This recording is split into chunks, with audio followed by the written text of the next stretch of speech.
Hey, salut les gamers, ici Vincent. Et Yannick.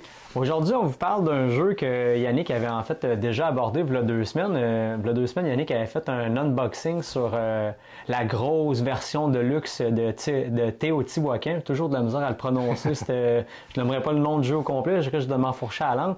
Mais bref. Appelle-le Théo. Ouais, Théo, tout simplement. Donc, ça, Yannick avait fait un unboxing. Suite à ça, ben nous, on a joué. Fait qu'on voulait vous présenter. En fait, c'est pas un vidéo rec qu'on vous présente, c'est juste grosso modo le jeu, comment que ça marche et ce qu'on en a pensé. Donc, on vous revient après le générique.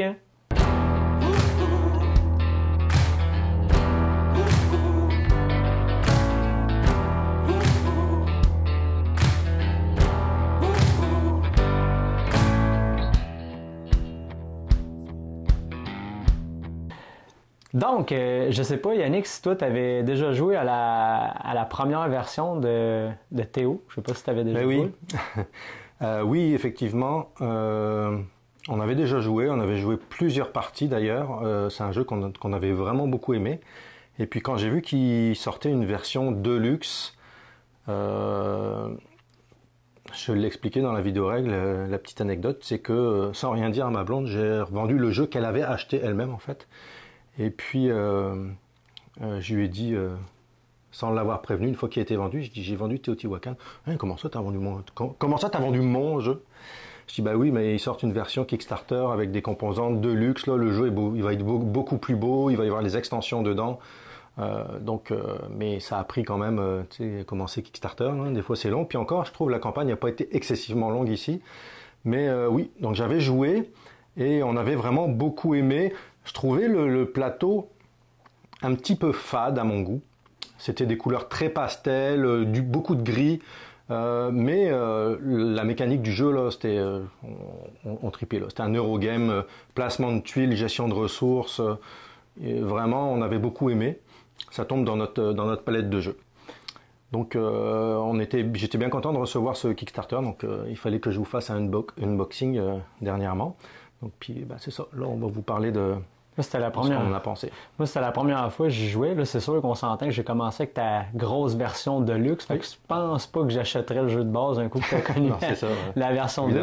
On s'entend, version de luxe, là, tu avais acheté, je pense que tout le kit. Là, ouais, c'est là que j'avais baqué, oui. Les tapis en néoprène, tout. Il y a des choses qui sont très utiles, d'autres un peu moins. C'est plus du flashy. Là. Toujours un Kickstarter. Mais bref, tout ça pour dire que le jeu, quand je l'ai essayé, je l'ai trouvé vraiment bien.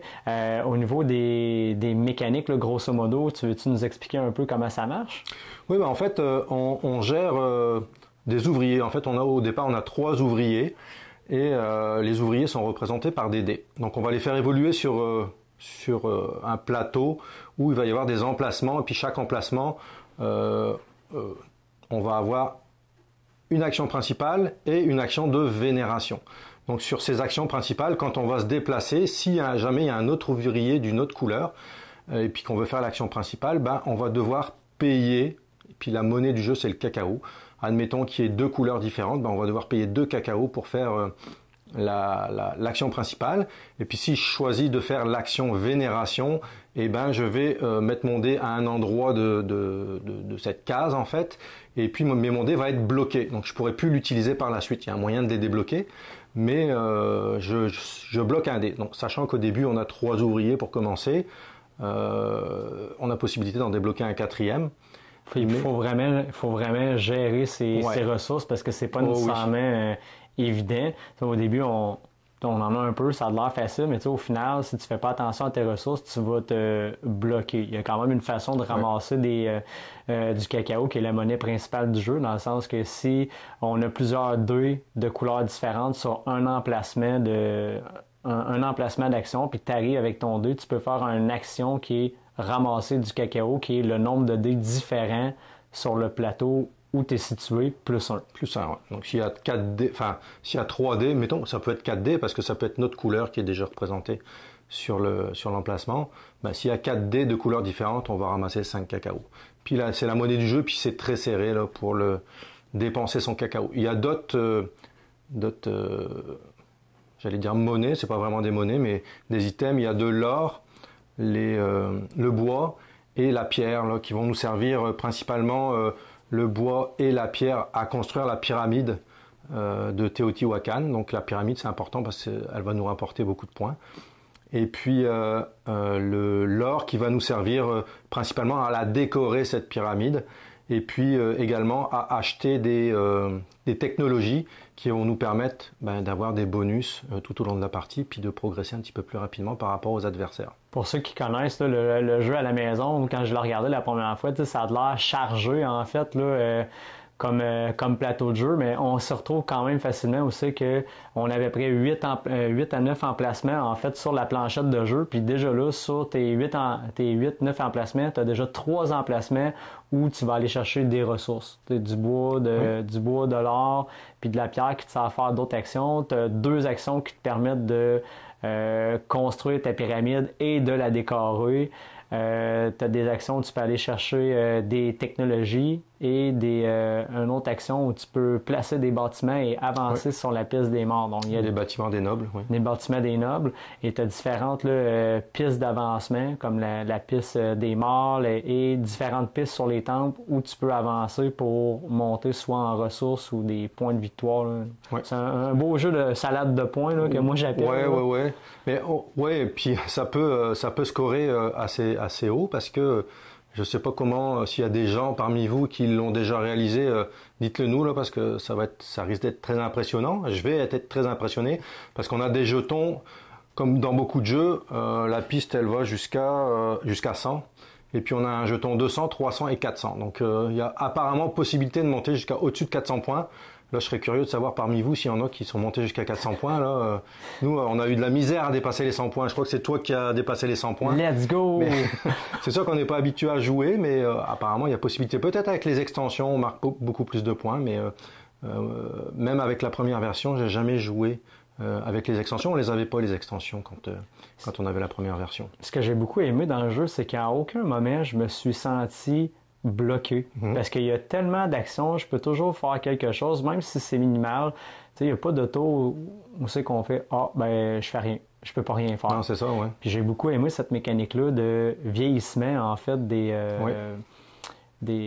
ouvriers. Des ouvriers, en fait, qui est représenté par des dés, parce que ces dés-là, en fait, plus que vous avancez dans le temps, plus que le nombre est gros, plus l'action peut rapporter de points. Puis c'est encore mieux quand tu es capable d'avoir 2 dés de la même couleur, 2 dés de ta couleur, en fait, sur la même action qui permet de faire ton action principale encore de façon plus puissante. Plus fort, ouais. Le seul problématique, c'est que quand nos bonhommes, en fait, ils vieillissent, à la fin du tour, il faut les nourrir, ces personnes-là. Des chiffres 1 à 3, ça coûte un cacao les nourrir. Sinon, de 4 à 6, ça prend 2 cacaos pour les nourrir. 4 à 5, oui, parce que 6, ils sont morts. Ouais, 6, ils sont morts, excusez. Donc, on s'entend que, si tous tes bonhommes, exemple, tu as 3 à 4 dés sur le jeu, puis ils sont tous 4 à 5, ça coûte cher. Puis pour chaque cacao que tu n'es pas capable de fournir, tu perds 3 points de victoire. Ça a de l'air niaiseux d'une même, mais en fin de game, quand tu n'es pas capable de nourrir tes bonhommes, puis tu es obligé de baisser tes PV, c'est peut-être ça qui pourrait te faire perdre la game si jamais c'est trop serré.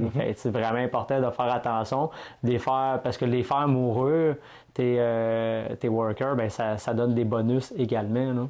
C'est avec notamment ce qui était intéressant de faire souvent au premier tour, quand ton premier ouvrier meurt, tu peux avoir un bonus, tu peux ramasser ou du cacao, tu peux ramasser des points de victoire, tu peux monter sur les pistes de temple. Donc les pistes de temple, en fait, il y en a 3, il y en a une où tu peux ramasser du cacao, il y en a une où tu peux ramasser des points de victoire, et l'autre où tu peux ramasser ce que tu veux, en fait, ce que tu veux dans les items, donc de l'or, de la pierre ou du bois. Sachant que tu peux aussi avoir la possibilité, quand ton premier ouvrier est mort, de débloquer ton 4e ouvrier. Donc ça peut être intéressant en début de partie de le débloquer, évidemment, parce que tu vas te retrouver avec 4 ouvriers, donc plus de possibilités de jeu, en fait, au niveau de ta partie. Aussi, quand tu meurs, ça te permet aussi d'avancer sur la piste des morts. Oui. Puis plus que tu avances sur la piste des morts, plus que tu fais de points. Là. Oui.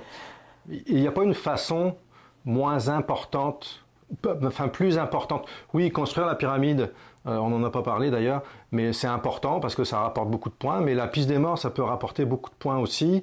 Les pistes de temple, ça peut rapporter des points si tu arrives à arriver en haut de la piste de temple.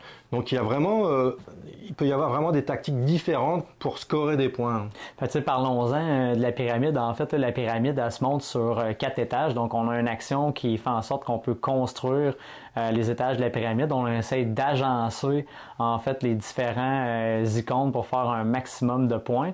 Et sur les tuiles, on peut avoir des icônes de couleur. C'est-à-dire que c'est qui vont avec les pistes de points, là, vert, rouge, bleu, les pistes de points ont différentes couleurs, donc tu essaies d'agencer ces tuiles-là et quand tu réussis à agencer des tuiles avec des logos de couleurs, ça te permet d'avancer ton bonhomme sur la piste de la dite couleur pour avoir des points, des ressources ou etc. Ça peut être quand même payant, puis non seulement tu peux la construire, mais aussi tu as une action de décorer en fait ta pyramide là, qui te permet d'avancer également sur les pistes et de faire un maximum de points également. Je ne sais pas si tu avais d'autres choses à dire sur les constructions. Là. Non, c'est ça. Tu as dit vraiment l'essentiel. Là. Puis plus tu montes dans les étages, donc comme tu le disais tout à l'heure, dans l'action de construction, si tu as 1 dé, tu vas pouvoir placer une tuile. Si tu as 2 dés, tu vas pouvoir placer 2 tuiles. Si tu as 3 dés, sur l'action de construction, tu vas pouvoir placer jusqu'à 3 tuiles. Évidemment, il faut pouvoir payer le coût de chaque tuile, et sachant que plus on va monter dans la pyramide, plus les coûts de construction vont être élevés. Donc, d'où la gestion de ressources qui, au fur et à mesure de la partie, va être de plus en plus serrée. Si on veut faire beaucoup de points, surtout en fin de partie, il va falloir gérer ses ressources comme il faut. Donc, puis aussi, il y a un sens dans lequel on rotationne en fait nos ouvriers, dans le sens qu'on peut pas partir à une place puis aller n'importe où. Il faut qu'on aille dans le sens horaire. Ouais. Fait qu'il y a vraiment un calcul au niveau des déplacements, quand est-ce faire mourir ses ouvriers. Il y a un timing pour chaque chose. Fait que oui, il faut calculer un petit peu d'avance. Au début, quand j'ai joué le premier tour, c'était un petit peu dur de me repérer. Puis quand tu as compris, ça va bien. Hein. Non, ça se met bien, ça se place bien en fait. On comprend vite la mécanique. Des ouvriers, les ouvriers qui vieillissent, ce qu'ils peuvent nous apporter au niveau des ressources. Donc ça vraiment, c'est peut-être à expliquer les règles, c'est un petit peu, ça peut être un petit peu fouillis. Je suis pas le meilleur pour expliquer les règles non plus, mais ça s'apprend quand même très bien, même s'il y a une complexité au niveau de la gestion de ses ressources, au niveau de la gestion de ses ouvriers. Ça se fait quand même bien. Là. Mais je pense que ça fait 2-3 jeux là, que tu me montres là, que je regarde la boîte ou je regarde la thématique, je fais on dirait, tu sais, t'es au Tiwakan, on dirait, je suis pas tant sûr. Ouais. Puis là, finalement, je l'essaye, puis finalement, c'est super trippant. Là, fait que tranquillement, pas vite, je commence à laisser faire quand j'aime pas trop la thématique, de l'essayer. Puis honnêtement, ça a été une très belle surprise, ce jeu-là. J'ai fait exactement la même chose avec Longshot. Tu nous avais présenté Longshot, course de chevaux, c'est vraiment pas mon truc là. Puis on a adoré ce jeu-là aussi. Oui, effectivement. Là.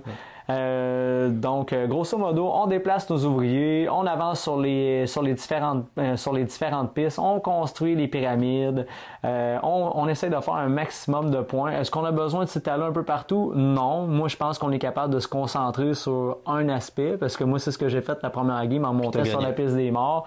Fait que, est-ce qu'on a joué plusieurs fois pour dire ça? Non, pas nécessairement, mais peut-être qu'à force de jouer, peut-être qu'on pourrait s'étaler partout pour faire autant de points que de juste choisir une stratégie. Je pense qu'il y a possibilité de le faire, effectivement, parce que tu peux ramasser, en combinant tes points un petit peu partout, je pense que tu as possibilité de faire beaucoup de points aussi.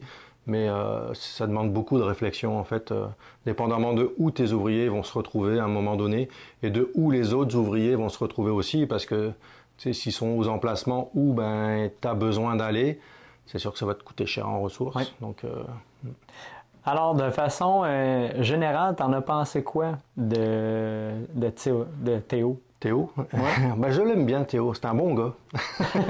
Non. Nous, on aime beaucoup ici ce jeu-là. Moi, je l'aime beaucoup. J'avais hâte d'y rejouer parce que en ayant revendu l'autre version et puis en attendant la version Kickstarter, j'avais hâte de la recevoir déjà pour la beauté du jeu et puis pour y rejouer, pour me remettre dedans. J'ai eu un petit peu de difficulté au niveau du placement. Parce que le plateau est un petit peu différent de la version d'origine, dans le sens où dans la version d'origine, les pistes de temple sont incorporées au board. Puis là, ils sont sur un plateau différent. Donc j'ai cherché un petit peu. En plus, la version est en anglais. Je suis vraiment pas bilingue. Donc ça a été un petit peu casse-tête pour moi de replacer mes affaires au début.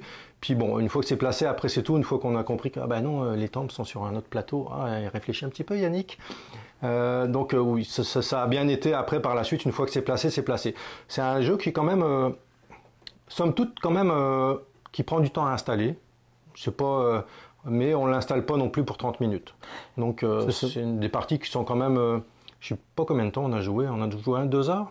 Ouais, à peu près 2 heures. Un bon 2 heures, 2 heures, entre 2 heures, 2 heures et demie. On était à 4 joueurs.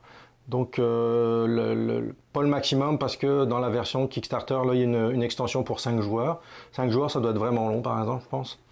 À moins d'avoir des joueurs qui connaissent très bien le jeu. Et là encore, les possibilités de jeu sont tellement grandes que ça peut être long. Puis là, on s'entend, là, pour ceux qui se posent la question à la maison, quand Yannick a fait son déballage, il y a vraiment plusieurs extensions, plusieurs modules.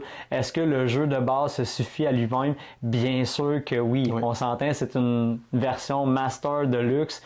Nous, on aime ça, les beaux composants, tout ça. Est-ce que tout était nécessaire? On parlait justement des tapis en néoprène, tout ça. Est-ce que c'est nécessaire? Non, parce que le plateau de jeu que tu as, il est déjà extrêmement beau. Oui.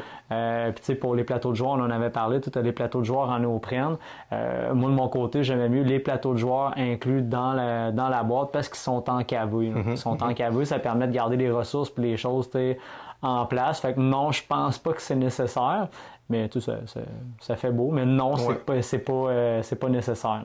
C'est la première fois, moi, que je joue à un jeu et puis je dis les tapis de néoprène, c'est pas qu'ils valent pas le coup, ils sont très beaux aussi, mais le plateau d'origine là, en carton, il est tellement beau que probablement que je jouerai pas avec les tapis. Donc c'est la première fois, là, parce que j'adore jouer avec des tapis de jeu. Puis là, c'est la première fois que je dis ça, parce que le jeu est vraiment, vraiment, vraiment bien fait. Sinon, en dehors de ça, quand on avait ouvert la boîte, on s'entend, il y a vraiment beaucoup de livres de règles. 5? 5 livres de règles. 5. C'est peut-être un petit peu intense, mais en même temps, je pense que ça couvre tout ce que ça a à dire. Je pense que le livre de règles est quand même très bien fait. Il y a un appendice. Il y a un appendice avec toutes les tuiles. Donc on peut regarder tous les symboles, on peut regarder dedans si on a un petit doute sur c'est quoi qu'elle fait cette tuile-là. Il y a un livre, pour le livre de règles générales, il y a un livre avec tous les modules, les extensions, un livre avec le mode solo, parce qu'il y a un mode solo dans ce jeu-là aussi, pour les gens qui aiment les modes solo, gâtez-vous. Moi je suis pas très solo là. Moi non plus, là, probablement que je jouerai jamais en solo. Mais s'il y en a aussi parmi vous qui ont déjà joué à Teotihuacan en mode solo, parce que le mode solo existait déjà dans la première version, dites-nous ce que vous en avez pensé aussi. Mais on est moins jeu solo chez nous, toi aussi Vincent. Et puis il y a aussi un autre livre de règles, je ne l'ai pas nommé, je ne sais plus lequel, mais en fait il y en a 5. Mais bref, le livre de règles super bien fait, super beau matériel. Est-ce que tout est nécessaire? Bien sûr que non. Je pense que comme tu disais à la maison, ce qui peut rebuter, c'est le temps de placement.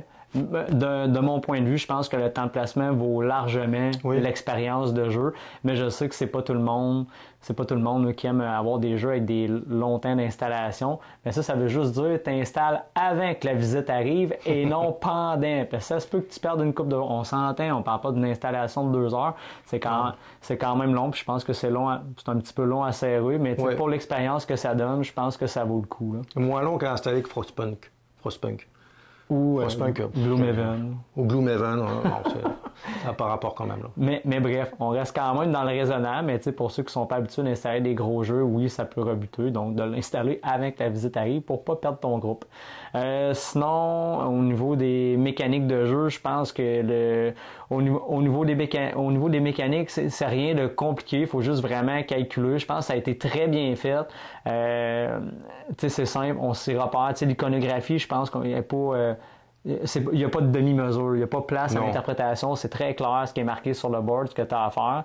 Puis comme les livres de règles sont quand même très bien faits, s'il y a quelque chose, ben, on s'y réfère puis il n'y a pas de problème. Mais c'est pas un jeu où on passe là, 2 heures dans les livres de règles. Les actions, c'est ça, il n'y a pas de place à l'interprétation, puis tu y vas. Puis c'est non, tout, parce que ça arrive souvent qu'il y ait des... on joue à des jeux, mais si je fais cette action-là, ça fait quoi? Ah, ok, d'accord, c'est litigieux un petit peu, des fois les livres de règles sont un petit peu pas mal faits, mais ça peut porter à interprétation. Là, non, il n'y a pas d'interprétation possible. Puis je crois que pendant toute la partie, vous étiez 2 à avoir jamais joué. Je crois que... Est-ce que je me suis plongé dans les règles? Je pense pas.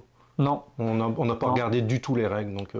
Là, sûrement, ceux qui nous regardent à la maison, se disent bon, encore une review de jeu où c'est qu'il n'y a pas de négatif. Mais bien sûr qu'il y a du négatif. Et je te mets ça maintenant. Donc, ce que j'ai trouvé, le gros point négatif de ce jeu-là, ça a été le temps d'attente entre les joueurs. Mm-hmm. Il y a beaucoup de choses, il y a beaucoup de points à faire. On essaye d'optimiser au maximum les points qu'on peut faire. Puis ça, ce que ça fait, c'est que quand on est avec, dépendamment des groupes de joueurs, on sait que les gens analysent tout pour faire le maximum de points. Oui, c'est long. Ça peut être vraiment long, puis ça peut être un stop. Ça peut mettre un frein à des gens qui font « Ah non, tu sais, si je pourrais attendre, là je donne un exemple, là, si je pourrais attendre 15 minutes à chaque personne avant que mon tour revient, ben, ça risque d'être long. On s'entend, c'est pas 15 minutes. Pas 15 minutes mais oui, ça peut être long. Là. Surtout que ton action, quand tu l'as fait, c'est court. Là. Il y a pas... Une fois que tu as choisi ton action, ça prend 30 secondes. Mais effectivement, les gens qui ont un paralysis, analysis, ça peut rallonger quand même la partie parce que on a quand même 3 voire 4 ouvriers qui chacun peuvent faire jusqu'à, mettons, 6 actions, parce que chaque ouvrier, on peut le déplacer de 1, 2 ou 3 emplacements. Donc il y a 3 emplacements qu'on peut faire, sachant que la majorité du temps, sur les emplacements, il y a plusieurs actions. Est-ce que je ramasse du cacao? Est-ce que je fais l'action principale? Est-ce que je fais une vénération? Donc ça pour chaque ouvrier. Donc il faut vraiment analyser, sachant que si je fais cette action-là, qu'est-ce que ça va m'apporter? Est-ce que si je planifie le reste de mon tour avec mes autres ouvriers, mon action-là va me permettre d'avoir des ressources supplémentaires ou des points supplémentaires? Donc oui, ça peut être long, un tour. Donc il faut vraiment réfléchir à son action pendant le tour des autres, sachant que les autres vont bouger. Donc on peut prévoir une action et puis le board peut être différent quand notre tour revient. Donc, il faut réfléchir vraiment à plusieurs options quand on est en attente de jouer. Fait que sinon, c'est ça. Moi, c'était pas mal ça. Pour le reste, super belle production, mécanique de jeu, c'était wow.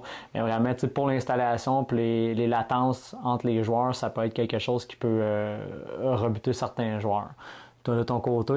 Moi, j'ai rien à dire sur ce jeu-là. C'est un jeu qu'on aime beaucoup. Effectivement, le petit point négatif, ça peut être ça.